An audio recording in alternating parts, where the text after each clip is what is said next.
ప్రపంచ దేశాల్లో information technology పెరిగిన తర్వాత విద్యార్థుల్లో ఆలోచన క్రమం చాలా పెరిగింది.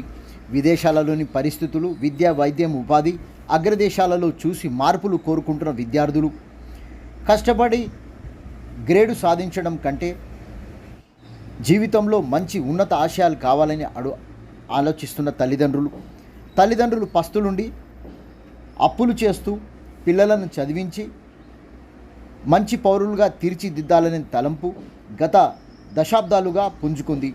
విద్యార్థులు చదువుల మీద మరియు మంచి ఉద్యోగాలు సంపాదించాలనే ఆసక్తి, కమిట్మెంటు, పోటీతత్వం పెరిగింది.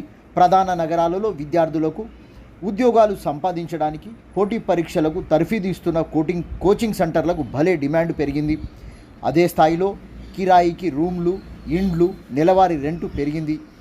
ఇవన్నీ కూడా తల్లిదండ్రుల సంపాదన మీద, వారి కష్టం మీద పెనుభారం పెరిగింది.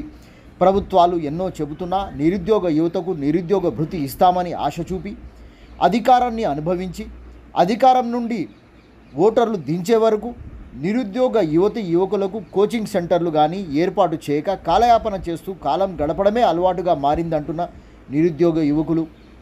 ప్రభుత్వాలు విద్య, వైద్యం, ఉపాధి మీద ఖచ్చితంగా ప్రణాళిక తయారు చేసుకోవాలి. మేధావులు, విద్యావేత్తలతో సంప్రదించాలని అంటున్న విద్యార్థులు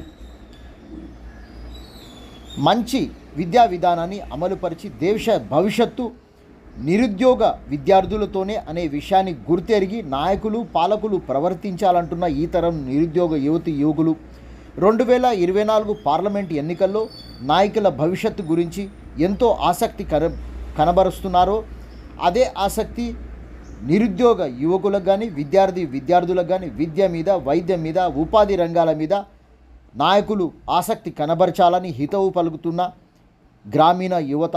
ఈ తరం విద్యార్థులు, నిరుద్యోగులు గ్రామాలలోని విద్యార్థులకు, నిరుద్యోగులకు ఉపాధి అవకాశాలు, చిన్న చిన్న పరిశ్రమలు ఏర్పాటు చేయించే బాధ్యత స్థానిక ప్రజాప్రతినిధులదే అయినా గ్రామాలలో చిన్న చిన్న పరిశ్రమల ఊసే ఎత్తని నాయకులు అని అంటున్న నిరుద్యోగ యువకులు.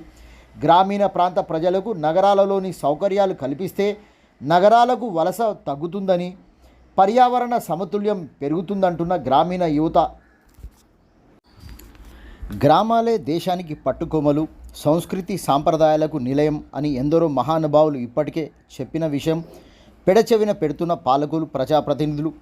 మహిళా సాధికారత అంటారు, ప్రచారానికే పరిమితమైన మహిళా సాధికారత మిగిలిపోయింది అని మహిళలు నిలదీస్తున్నారు. మహిళా సంఘాలకు ఇప్పటికీ రివాల్వింగ్ ఫండ్ ఇవ్వలేదని, మహిళలను ఓటర్లుగా వాడుకుంటున్నారని, ఫ్రీ బస్సుతో ఏమొస్తుందని అడుగుతున్నారు. ఆర్థిక సాధికారత అమలుపరచాలని, మహిళల యొక్క అభివృద్ధిని, మహిళల సంక్షేమాన్ని పట్టించుకోవాలని కోరుతున్న గ్రామీణ మహిళలు. తూతు మంత్రంగా గొర్రెలు, బర్రెలు, మేకలు, కులవృత్తుల పనిముట్లు ఇప్పించి వెళ్ళిపోతున్న ప్రభుత్వాలు అని చురుకలంటిస్తున్న గ్రామీణ ప్రజలు. పట్టభద్రుల ఎన్నికల అప్పుడే చెప్పలేనివి, వినలేని అబద్ధపు హామీలు గుప్పిస్తూ వచ్చారు. బ్రేక్ఫాస్టు, టీ, లంచ్ అవి ఏర్పాటు చేసి దోచుకోవడం 5 సంవత్సరాలకోసారి వారికి పరిపాటిగా మారిందని, ప్రజాప్రతినిధిగా దేవుని మీద ప్రమాణ స్వీకారం చేయడమే లేటు.